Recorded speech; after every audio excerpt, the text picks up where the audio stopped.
Bom, eu ia dizendo, portanto, que em termos de ação penal, nós iniciamos a ação penal através da denúncia na ação penal pública e da queixa na ação penal privada. Então, na aula passada, nós dávamos ênfase àqueles instrumentais que foram criados no Código de Processo Penal brasileiro para evitar que nós cheguemos ao exercício da ação penal.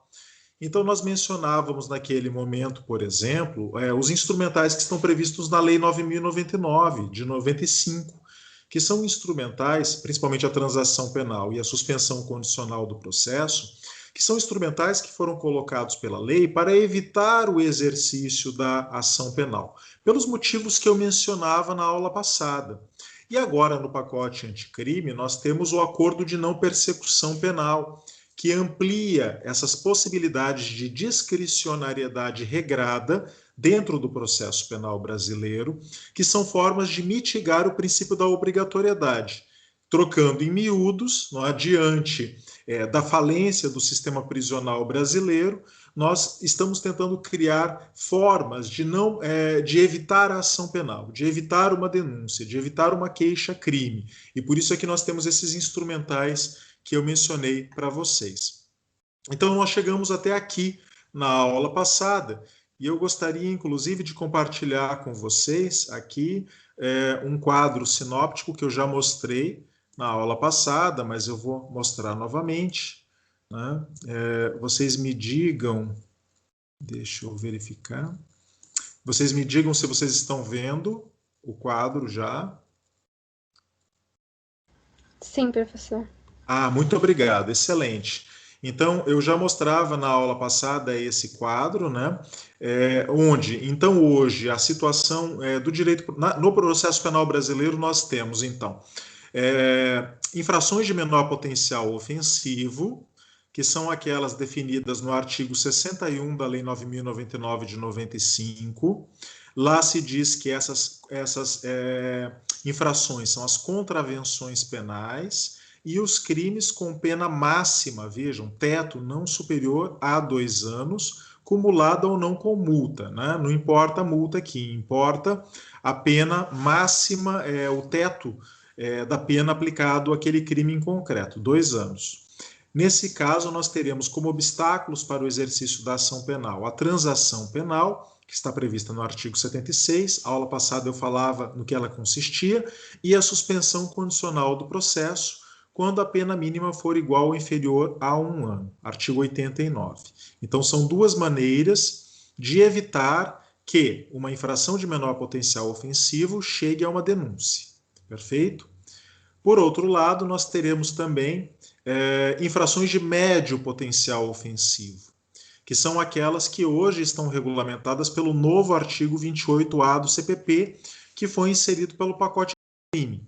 Lá se diz que nas infrações cometidas sem violência ou grave ameaça à pessoa e com pena mínima, piso, vejam, pena mínima inferior a 4 anos, então, o que caberá? Caberá ou a suspensão condicional do processo, que está prevista no artigo 89 da Lei 9.099, eu já mencionava isso aqui na aula passada, a suspensão condicional do processo ela não é somente aplicável às infrações de menor potencial ofensivo, né? Muito pelo contrário, ela se estende também ao médio potencial ofensivo quando a pena mínima for igual ou inferior a 1 ano, e agora a novidade, o acordo de não persecução penal, que está previsto no 28A, e que nós mencionávamos também na aula passada. Também aqui, duas maneiras de evitar uma ação penal. E, enfim, nós teremos aquelas infrações que são de alto potencial ofensivo, ou aquelas situações onde, embora de menor potencial ofensivo ou de médio potencial ofensivo, houve uma frustração das tentativas anteriores de não ingresso da ação penal. Frustrou a transação penal, frustrou a suspensão condicional do processo, frustrou o acordo de não persecução penal e, então, não existem mais possibilidades. Nós temos que ir diretamente para a denúncia. Tá? Então, nós teremos esse quadro hoje no direito processual penal brasileiro. Tá? Tudo para evitar uma ação penal. Tudo bem até aqui, pessoal? Tranquilo? Só recuperando alguns elementos que foram trabalhados na aula passada. Quaisquer dúvidas, eu indico que vocês voltem ali nas nossas gravações anteriores e possam dar uma olhada que lá estão bem explicados esses 3 instrumentais que eu estou aqui mencionando, ok? Eu gostaria então de falar para vocês agora a respeito das condições da ação penal e do artigo 395 do CPP. E por quê? Porque o artigo 395 do CPP é o artigo que regulamenta o recebimento ou a rejeição da denúncia e da queixa. Então, nós temos que fazer aqui um link, uma ligação, principalmente com as condições da ação penal e também com as outras causas que estão aqui previstas como motivações para a rejeição ou recebimento da denúncia ou da queixa-crime. Vejam, quando se fala em condições da ação penal, nós estamos falando de condições muito semelhantes àquelas que vocês já conhecem do processo civil. Há alguma terminologia diferenciada, há algumas questões aqui particulares do processo penal, mas eu remeto vocês ao que vocês já aprenderam em termos de condições da ação penal no processo civil. Tá? Nós dizemos que condições da ação penal, primeiramente, a legitimidade ad causam, que pode ser passiva ou ativa, uma questão que vocês já conhecem lá do processo civil. Nós falamos na possibilidade jurídica do pedido, que vocês também conhecem lá do processo civil, e falamos em justa causa. Essa vocês não conhecem do processo civil, porque lá no processo civil se fala em interesse de agir, né? E aqui nós falamos em justa causa. O interesse de agir no processo civil, ele é marcado por aquele binômio necessidade e possibilidade, né? Mas vejam, aqui no processo penal, nós não falamos nisso, nós falamos em justa causa. Vai ficar um pouco mais claro para vocês conforme eu faço as explicações aqui necessárias. Vejam, em termos de legitimidade, quem tem legitimidade ad causam ativa para a ação penal? Na ação penal pública, o Ministério Público. É o que está previsto lá no artigo 129, inciso 1º da Constituição. O Ministério Público é o dominus litis, o exercente da ação penal pública. E em termos de ações penais privadas, que são aqueles crimes que o Código Penal brasileiro exige a queixa-crime, então quem terá legitimidade para intentar ingressar com a queixa-crime ou é o ofendido ou é quem tem qualidade para representá-lo, né? O Código de Processo Penal prevê ali quem são as pessoas que têm qualidade para representar o ofendido na sua ausência, perfeito? Então essa é a legitimidade ativa. Por outro lado, nós temos a legitimidade passiva, e nós diremos então que parte legítima para sofrer a ação é o sujeito que praticou a infração penal. Vejam, então para o nosso processo penal é aquele sujeito, não é? Pessoa física, pessoa natural, não pessoa jurídica, com mais de 18 anos, portanto com imputabilidade, que praticou uma infração penal. Aqui sempre surge aquela questão, tá, mas e a responsabilização penal da pessoa jurídica, né? Ora, nós sabemos que nós penalistas, diferente dos constitucionalistas e dos ambientalistas que pressionam por uma responsabilização penal da pessoa jurídica, nós penalistas fazemos uma diferenciação aqui, né? Uma denúncia, ela pode conter 3 pedidos diferentes, de naturezas diferentes. Ela pode conter um pedido penal de condenação criminal. Uma denúncia pode conter um pedido civil de condenação em indenização de natureza civil, e uma denúncia pode ter um terceiro pedido, de natureza administrativa, que é a aplicação de medidas administrativas contra pessoas jurídicas que tenham sido utilizadas como instrumento do crime. Então, os ambientalistas e os constitucionalistas acabam chamando isso de responsabilização penal da pessoa jurídica, porque ela acaba vindo no âmbito do processo penal. Mas, para nós penalistas, isso é muito claro. Vejam, nós temos aí 3 pedidos na denúncia com naturezas diferentes. O juiz criminal, ao condenar criminalmente a pessoa física pelo crime praticado, aquele que pode praticar uma conduta típica antijurídica e culpável, ele também condenará a pessoa física e a pessoa jurídica ao ressarcimento do dano com características cíveis, com natureza cível, e poderá também condenar e impor uma sanção administrativa à pessoa jurídica que foi utilizada como instrumento do crime, por exemplo, num crime ambiental. Imaginem vocês ali aqueles casos dos rompimentos das barragens de Mariana, por exemplo, né, lá em Minas Gerais, crimes ambientais que envolvem atuação por intermédio de pessoas jurídicas. Mas tenhamos clareza da natureza de cada um desses pedidos e da sanção que é aplicada pelo magistrado criminal em cada um desses casos.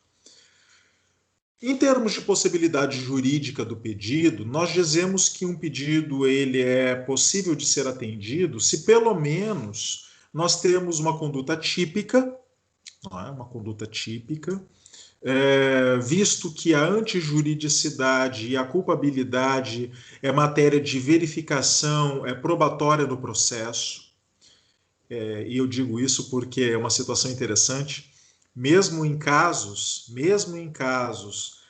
de excludentes de antijuridicidade muito evidentes, é comum que se instaure ação penal, vejam, para que o sujeito, uma vez provado, ele seja absolvido por aquela legítima defesa, por aquele estado de necessidade. Nós dizemos que o promotor de justiça não deve pedir o arquivamento por legítima defesa, não é?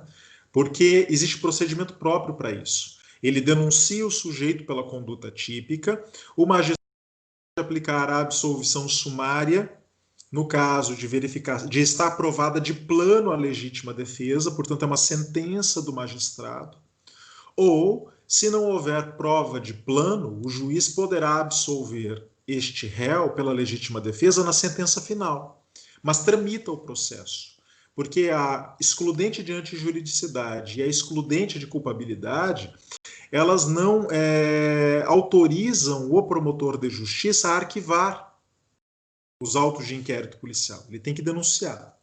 Então, em termos de possibilidade jurídica, se há tipicidade, deve haver, a princípio, uma denúncia. Não é? Se a conduta é atípica, não, evidente. O promotor de justiça ele deverá pedir o arquivamento. Aliás, pedir arquivamento não. Hoje ele arquiva, né? Hoje ele determina o arquivamento dos autos de inquérito policial.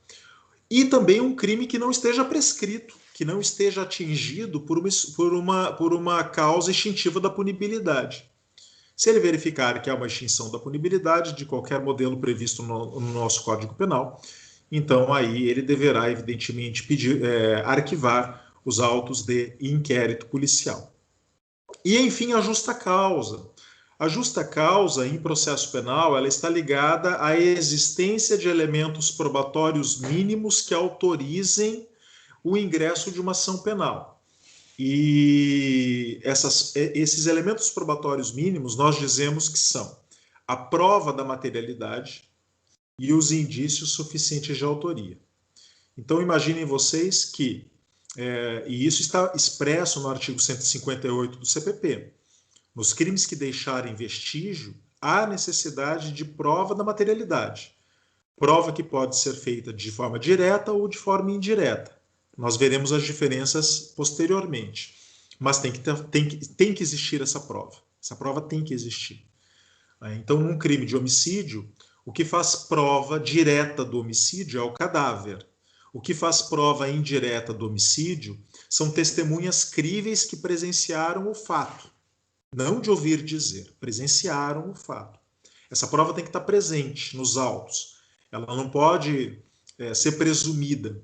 Ela tem que estar presente para que o Ministério Público possa ingressar com ação penal. E os indícios suficientes de autoria.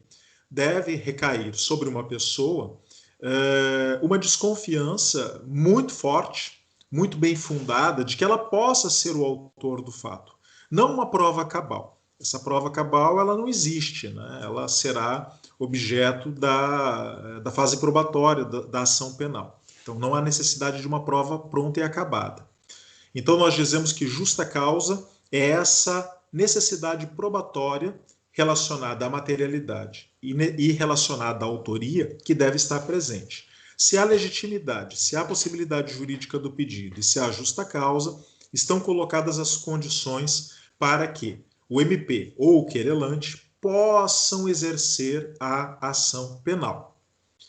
Mas nós não falamos apenas em condições da ação penal, nós falamos também de procedibilidade. As condições de procedibilidade, elas são outras condições explicitamente solicitadas pela lei para o exercício da ação penal.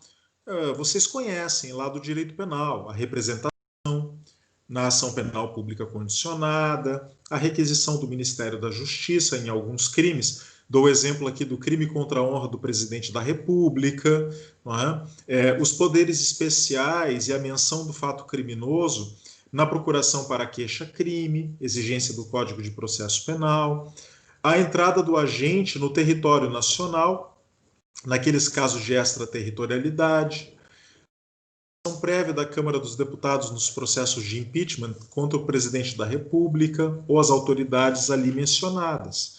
São condições, não é? Sem as quais o Ministério Público não poderia ingressar com a ação penal. Então, nós temos aí que cumprir esses requisitos. Tá?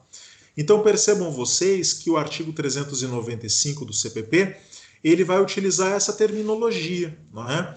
A denúncia ou queixa será rejeitada quando, primeiramente, for manifestamente inepta. A inépcia da denúncia ou da queixa-crime nós veremos no próximo tópico, porque ela está ligada a defeitos de forma na própria denúncia ou na própria queixa-crime. Vejam, são defeitos de forma. Vamos falar deles no próximo tópico. Faltar pressuposto processual, inciso 2. O pressuposto processual, vejam, eu acabei de mencionar, é o caso das condições de procedibilidade. Vejam vocês aqui. Né? Ou as condições para o exercício da ação penal. Nós acabamos de mencionar aqui também. Né? Com exceção da justa causa, que por um erro o legislador acabou colocando aqui no 3, né? Faltar justa causa para o exercício da ação penal. Quando ele disse condições para o exercício da ação penal, já está abarcado legitimidade, possibilidade e justa causa. Mas o legislador acabou separando aqui a justa causa como se ela não fosse uma condição da ação penal. Mas é apenas um detalhe da nossa legislação. Então, se vocês amanhã, juízes e juízas, forem rejeitar uma denúncia ou uma queixa-crime por falta de condição da ação penal, não é? Vocês fundamentarão a legitimidade e a possibilidade jurídica do pedido no inciso 2 e a justa causa no inciso 3 para rejeitar esta denúncia ou esta queixa. Perfeito até aqui, pessoal? Tranquilo?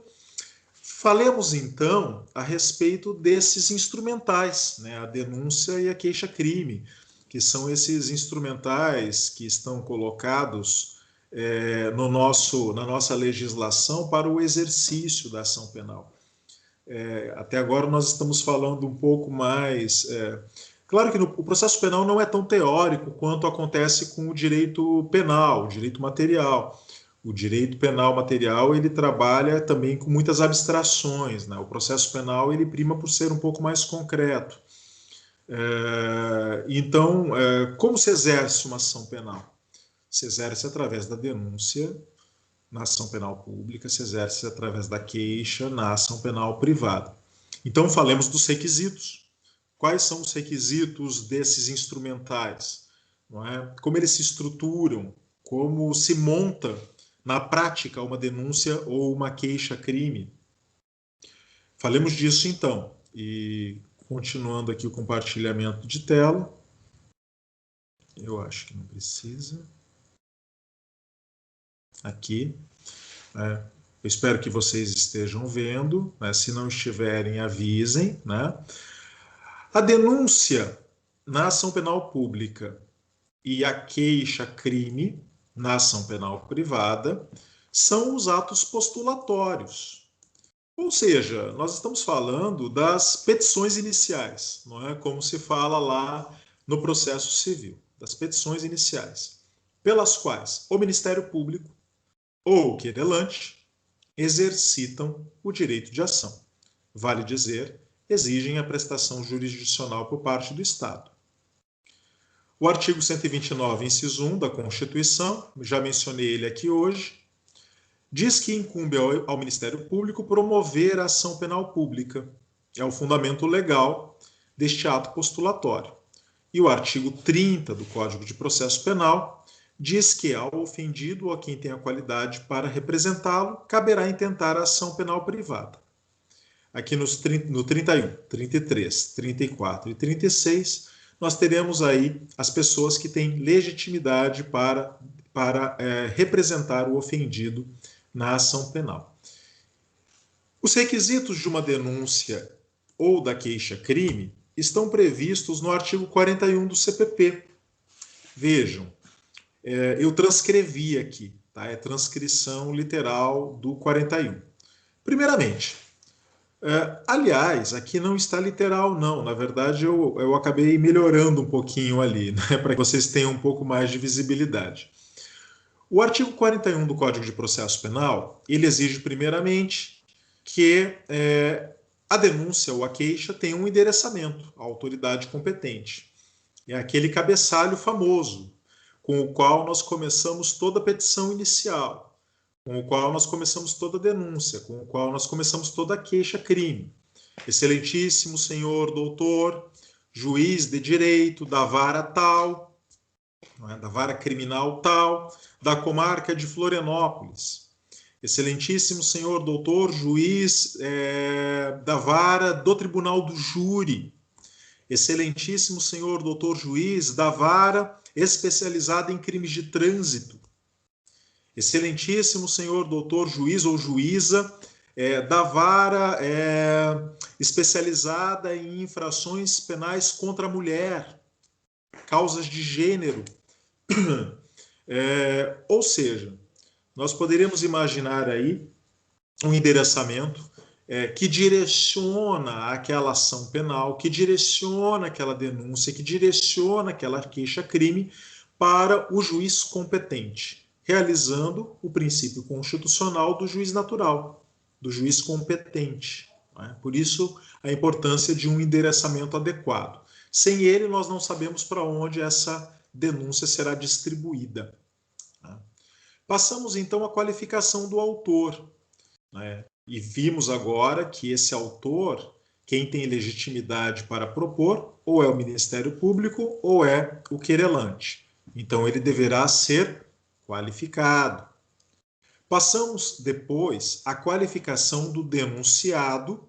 Denunciado é o nome que se dá àquele que suporta a denúncia proposta pelo Ministério Público, ou do querelado. Querelado é o nome que se dá àquele que suporta a queixa-crime ofertada pelo querelante. Perfeito?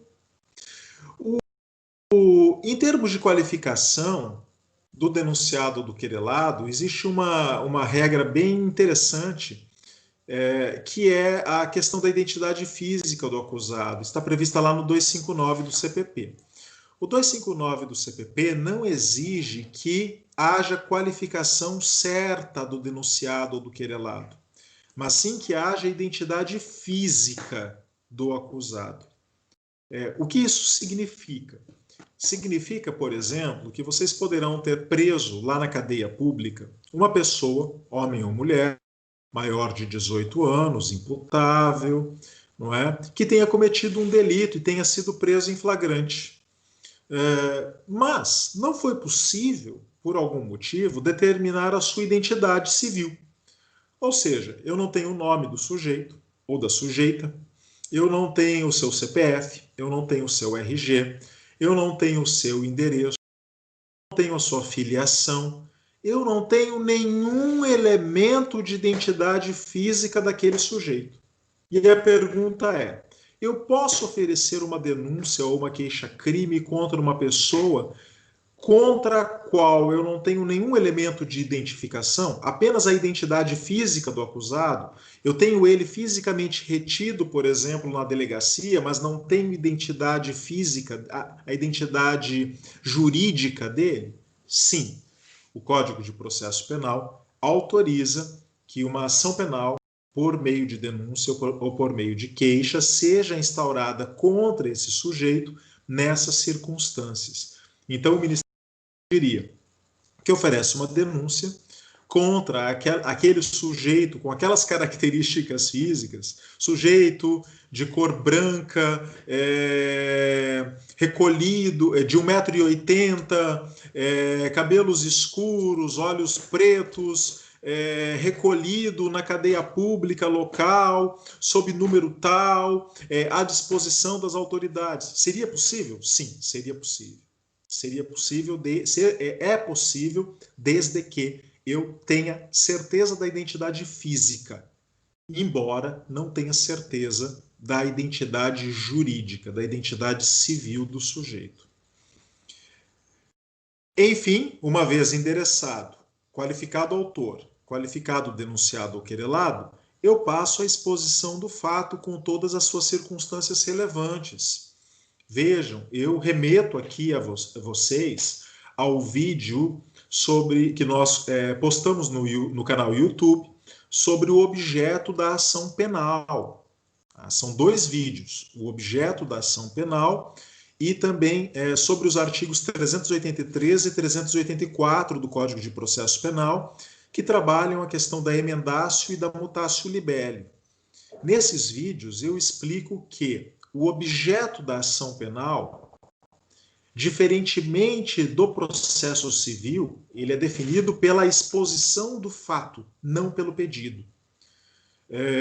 Eu não voltarei a essa temática aqui, porque vocês devem assistir os vídeos, mas lá eu explico que no processo, em suma, em resumo, que no processo civil, o objeto da ação penal é definido pelo pedido, pela delimitação feita pelo autor no pedido, mas que o pedido no processo penal não delimita o objeto da ação penal.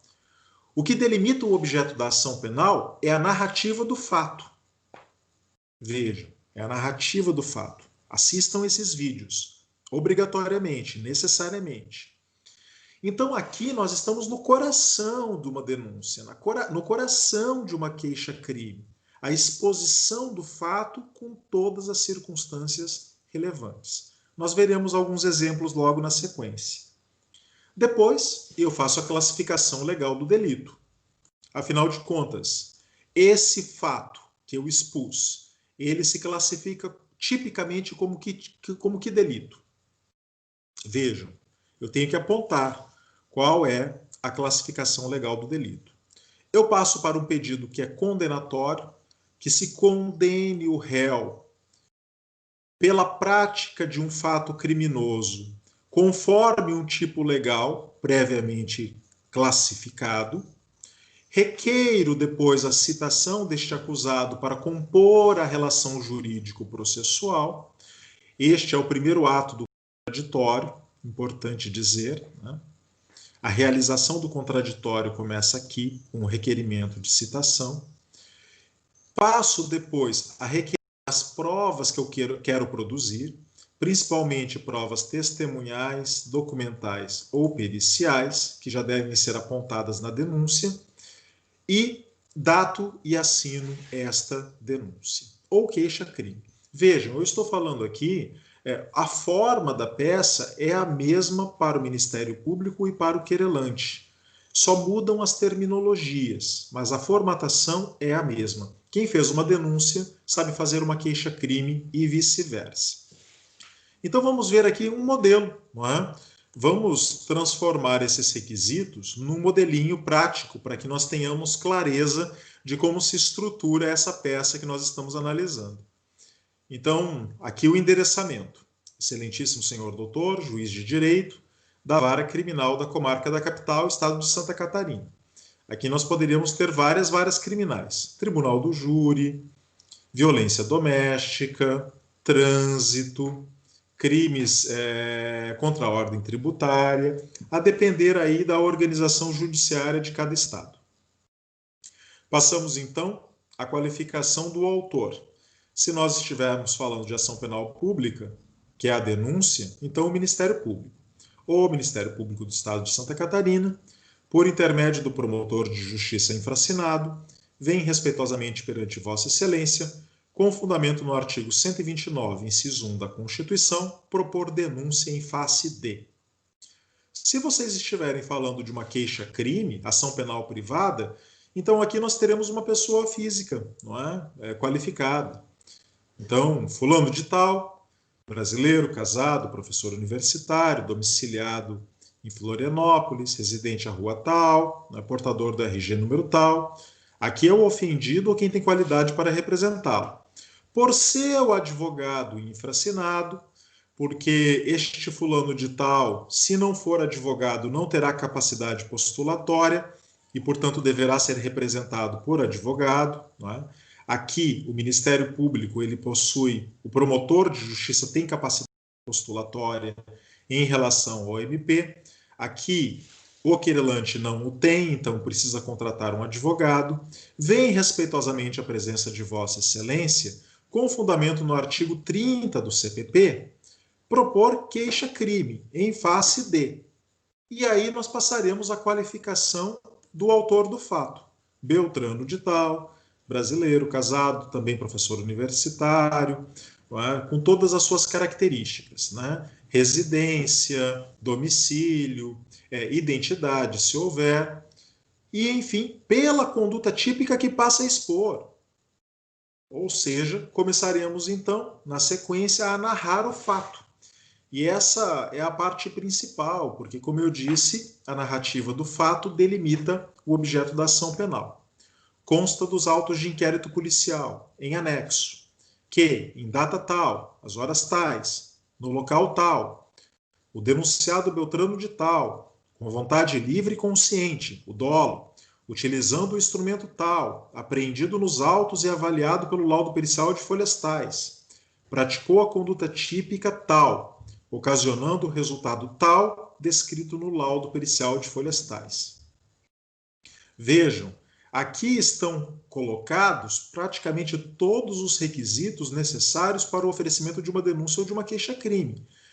O inquérito policial, que está anexo à denúncia e que narra esse fato, que nos conta esse fato. Nós já sabemos que o inquérito policial não é obrigatório. Se eu tiver outros documentos que comprovem esse fato, que não passem pelo inquérito policial, ele pode ser dispensado. Mas essa prova deve existir. Eu tenho aqui a data do fato, o local do fato, ou seja, aqueles elementos que delimitam o fato espacial e temporalmente. Eu tenho aqui o sujeito que praticou o delito, que pode ser uma identidade jurídica ou uma identidade física. Eu tenho o dolo, que é fundamental para que eu possa falar, né, em um delito. Claro que não poderia ser dolo aqui, poderia ser também culpa, né? Mas eu preciso aqui do elemento subjetivo, seja ele dolo ou culpa. Utilizando um instrumento esse que tem que deve compor a materialidade delitiva. Então, se o instrumento do crime puder ser apreendido, ele deverá ser apreendido e avaliado em laudo pericial. Vejam, é o laudo pericial de avaliação do instrumento do crime, para que nós possamos aí ter clareza se aquele instrumento realmente foi aquele utilizado na prática do delito. Imaginem vocês uma arma de fogo. né? A arma de fogo, através dos exames de balística, nós somos capazes de dizer se aquela arma de fogo foi a que desferiu o projétil que atingiu a vítima. Podemos chegar à conclusão que aquele projétil que atingiu a vítima e tirou a sua vida não foi disparado por essa arma de fogo que foi encontrada no local. Podemos chegar à conclusão que as lesões por arma branca encontradas na vítima não são compatíveis em tamanho e espessura com aquela arma branca que foi encontrada no local. Então, às vezes, é encontrado um canivete no local ensanguentado, mas as lesões elas são muito maiores e não poderiam ter sido praticadas com aquele canivete. Então, você consegue definir se há possibilidade ou há impossibilidade da prática de um delito com uma arma branca, por exemplo. Tá? Que ele praticou essa conduta típica, evidentemente, nós falamos aqui, sem uma conduta típica, há impossibilidade jurídica do pedido, ocasionando um resultado tal. Ou seja, o crime foi consumado ou o crime ficou na esfera tentada. Né? E, enfim, descrito no laudo pericial de folhas tais, porque nós precisamos ter a prova da materialidade. Então, percebam que nesse pequeno parágrafo, né, de 6 linhas, nós condensamos todos os elementos que precisam estar contidos na narrativa do fato criminoso. Passamos, então, uma vez narrado o fato, a classificar o delito. Em assim sendo, né, em assim agindo, incorreu o denunciado Beltrano de tal nas penas do artigo tal. Qual é a tipicidade? Qual é o agravante do artigo tal, se houver, todos do Código Penal. A materialidade delitiva está comprovada nos autos de inquérito policial por intermédio dos laudos periciais. São os laudos periciais que comprovam a materialidade, não o inquérito policial. Tá? Por sua vez, a autoria delitiva está demonstrada pelo depoimento das testemunhas que viram aquele sujeito matando, que viram aquele sujeito furtando, ou até mesmo pela sua confissão, que está presente nos autos das folhas tais. Isto posto, e agora nós passamos ao pedido condenatório, isto posto, pede-se a Vossa Excelência a condenação do denunciado ou querelado Beltrano de tal, nas penas do artigo tal do Código Penal, com o agravante prevista no artigo tal do mesmo Código. Passamos ao requerimento.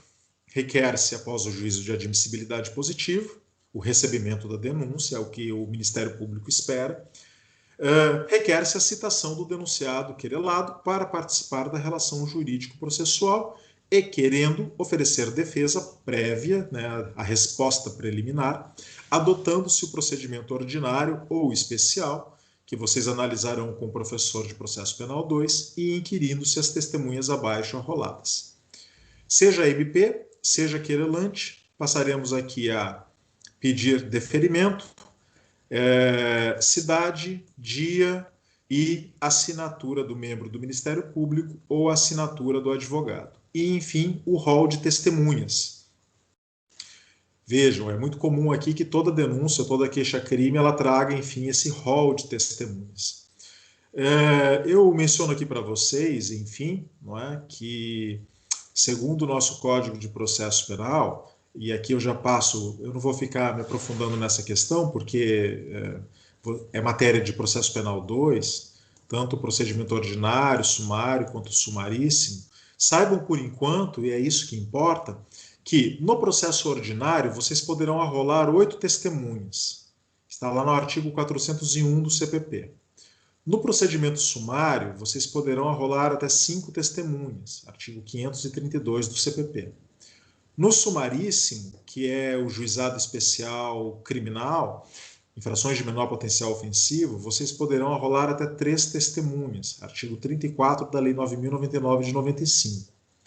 E no tribunal do júri, são 8 testemunhas na instrução, porque a instrução ela se confunde aqui com o procedimento ordinário, e depois, no dia em plenário, 5 testemunhas. São as regras que estão previstas no 401 e no 422 do Código de Processo Penal. Perfeito?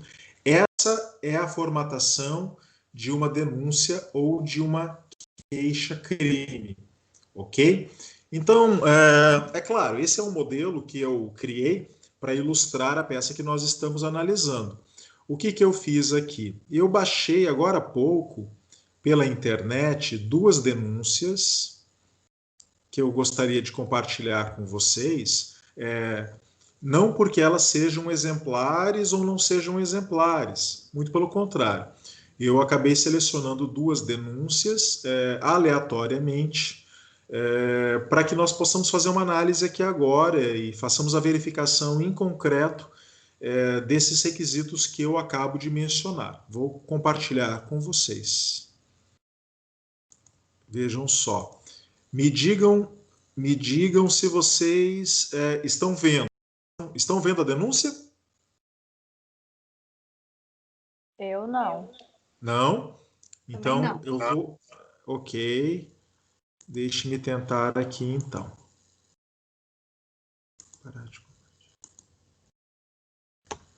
Eu acho que agora vai dar certo. Agora sim? Sim. Perfeito. Excelente. Então, como eu disse, são duas denúncias aleatórias. Vejam aí que uma é do Ceará, é Ministério Público do Ceará. Então, vejam lá. Excelentíssima senhora doutora, juíza de direito da 19ª Unidade dos Juizados Especiais Civis e Criminais da comarca de Fortaleza, Ceará. Autos número tal, denunciado fulano de tal, tipicidade, artigo 180, parágrafo 3º do do Código Penal Brasileiro. 180, receptação, né? O Ministério Público Estadual, através da promotora de justiça infine firmada, no uso de suas atribuições legais, vem perante Vossa Excelência oferecer denúncia contra o indiciado a seguir qualificado pelos fatos e fundamentos adiante expostos.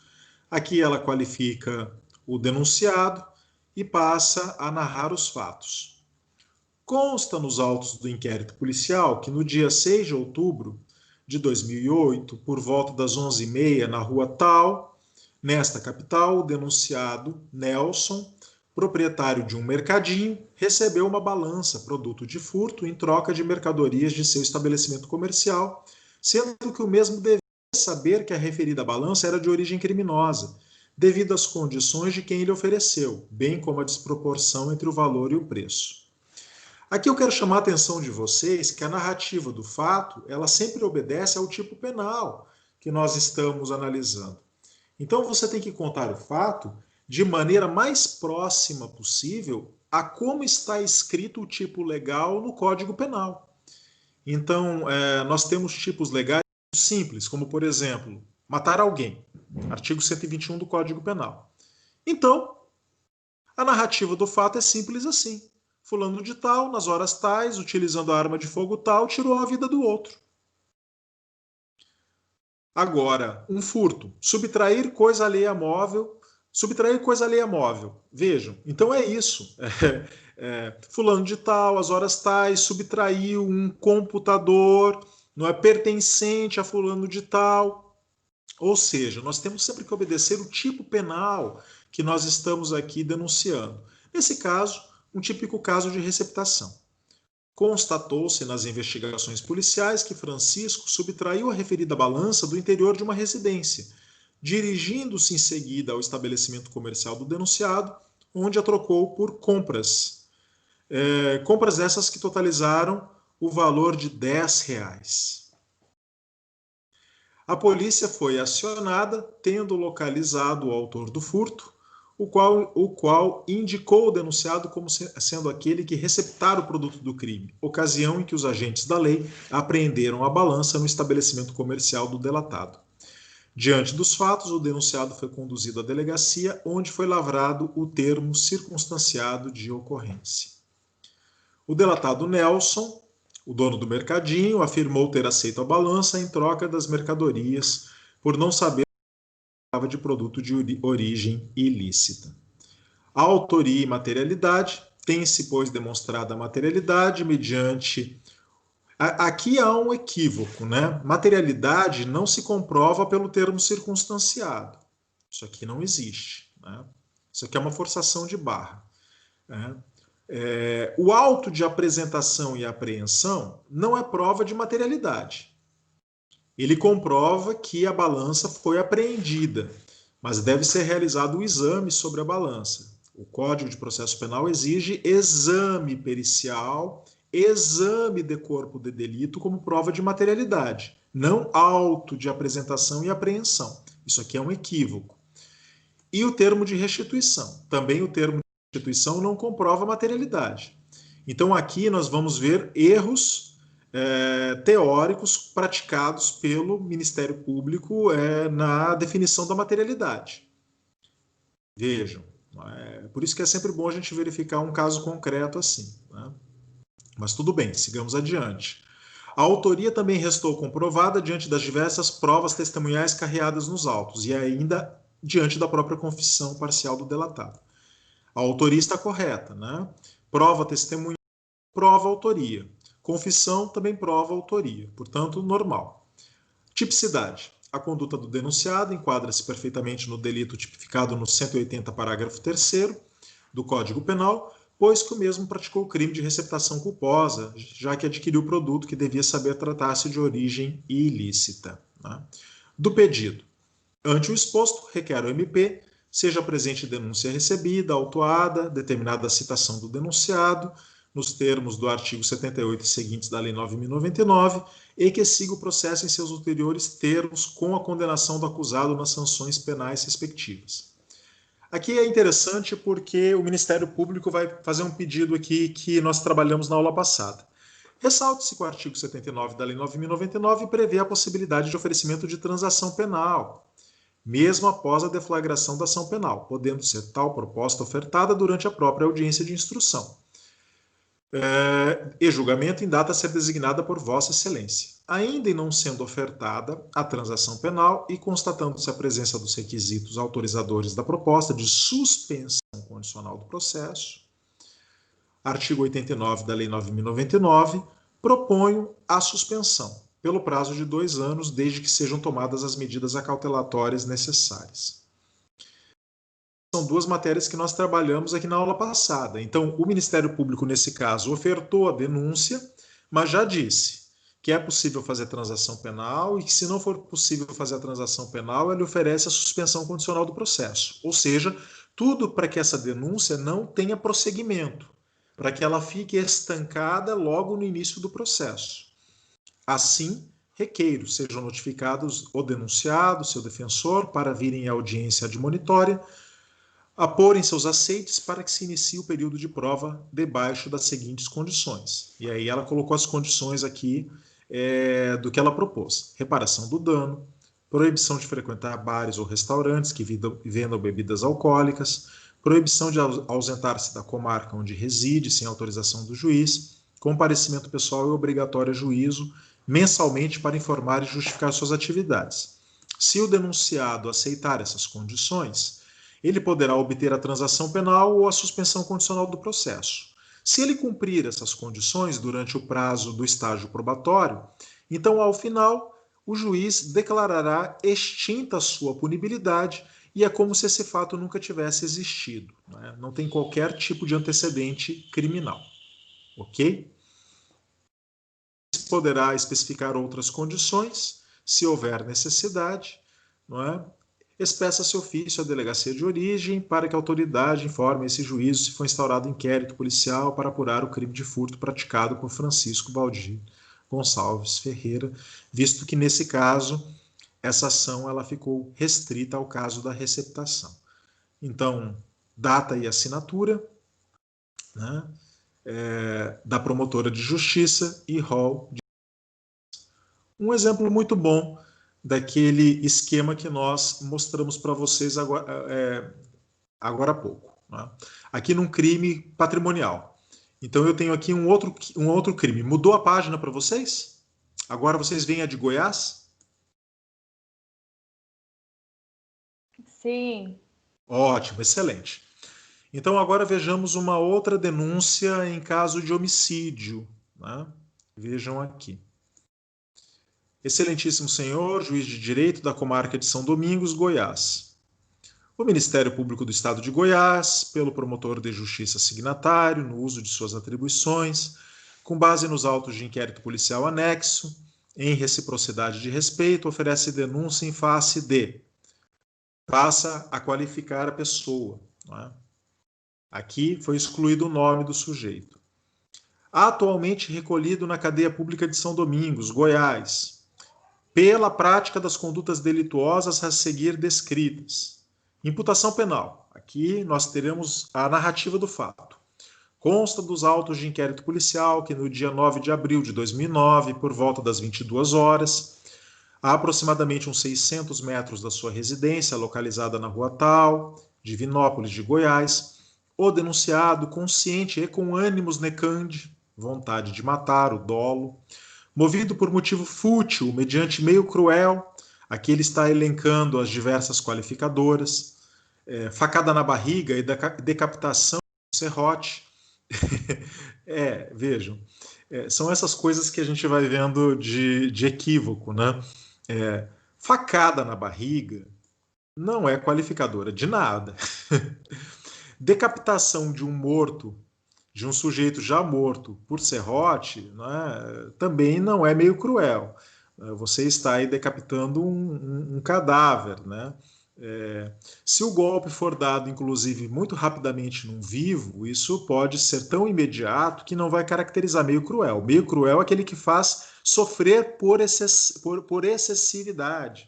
Tortura, que faz com que o sujeito padeça dores cruéis antes de morrer, não é? E outras formas que façam com que o sujeito sinta muita dor.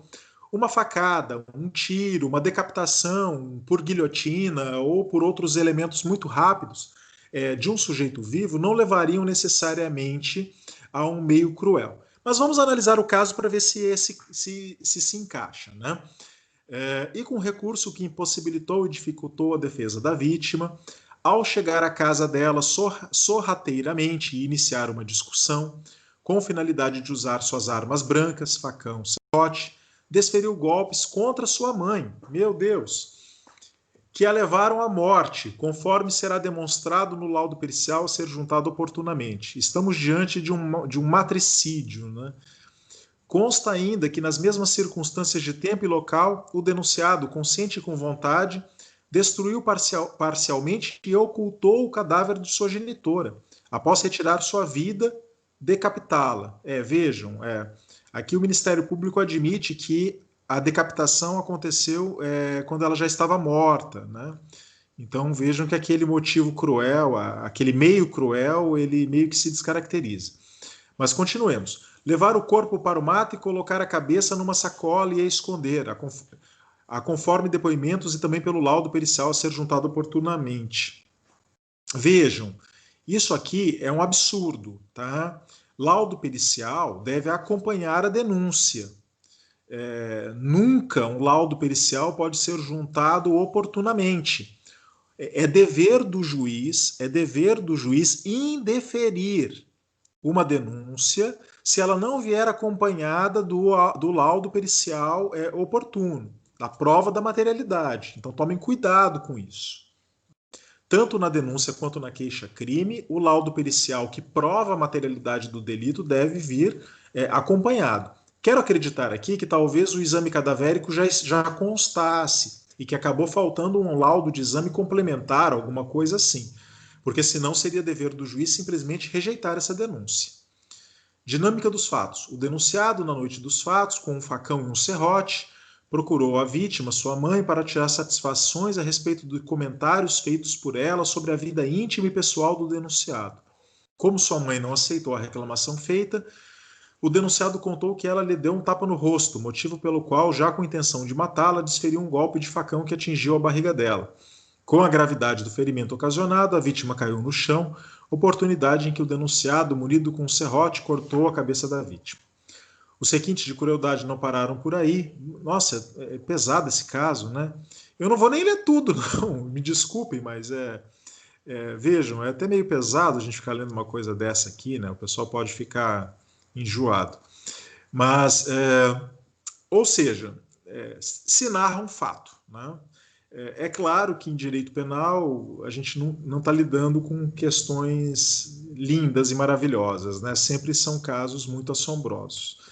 Da responsabilidade penal, ao agir assim, o denunciado, devidamente qualificado, praticou em tese as condutas do 121, parágrafo 2º, incisos 2, 3 e 4, o homicídio qualificado, a ocultação e destruição do cadáver, não é? O concurso material, ele aponta aqui, portanto, todas as qualificações jurídicas pertinentes. Por essa razão, o MP de Goiás o denuncia e requer que seja recebida a presente denúncia processada pelo rito ordinário. Sejam determinadas as citações do denunciado, a citação do denunciado para oferecer a sua defesa no prazo tal. Proceda-se a designação de dia e hora para audiência de instrução e interrogatório, momento em que serão ouvidas as testemunhas e vítimas, caso haja baixa roladas. Aqui é meio padrãozão, né? Ao final da primeira etapa do rito escalonado, seja o denunciado pronunciado. Pronúncia é uma terminologia que nós utilizamos para enviar o sujeito ao tribunal do júri. Então, nós dizemos que no processo criminal do tribunal do júri, ele primeiro é pronunciado e, uma vez pronunciado, vai a plenário, para, enfim, no tribunal do júri, ele ser condenado ou absolvido, né, pelo conselho de sentença, pelos jurados. Arrola as testemunhas, aqui seriam 6, ele poderia rolar até 8 testemunhas. Data, assinatura do promotor de justiça, né? Portanto, mais um caso aqui que nos exemplifica a formatação de uma denúncia e de uma queixa-crime. Caros,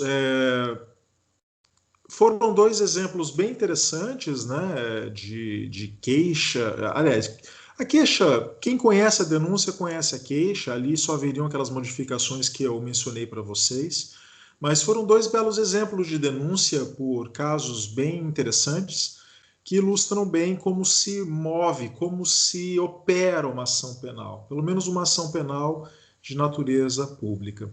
Vocês teriam alguma pergunta específica a respeito desses temas?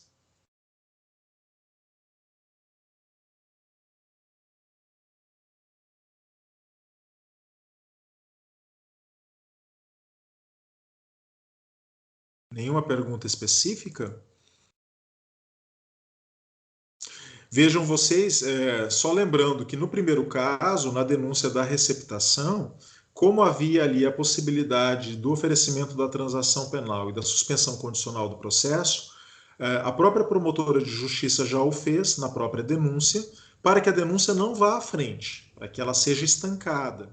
Então ali nós temos esses instrumentais da discricionariedade regrada, ou seja, para que nós mitiguemos o princípio da obrigatoriedade, para que a ação penal, para que seja oportunizado diante da natureza do delito, uma infração de menor potencial ofensivo ou uma infração de médio potencial ofensivo, para que seja oportunizado ao réu cumprir certas condições e não enfrentar até o final uma ação penal que terminará apenas com uma sentença, seja ela condenatória ou absolutória.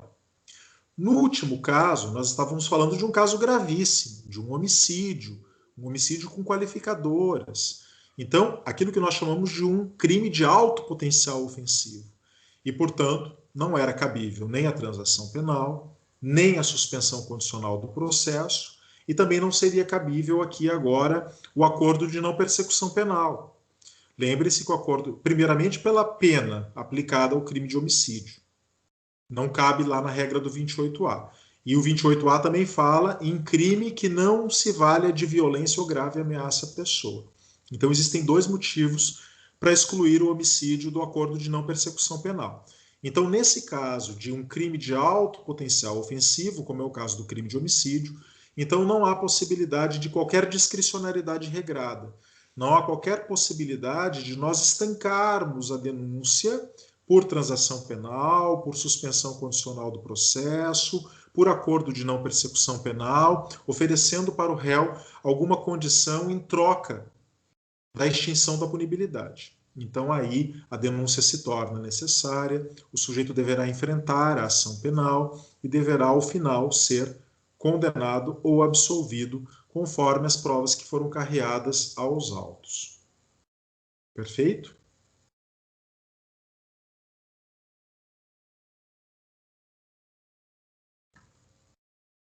Vejamos aqui no chat se vocês colocaram alguma pergunta específica.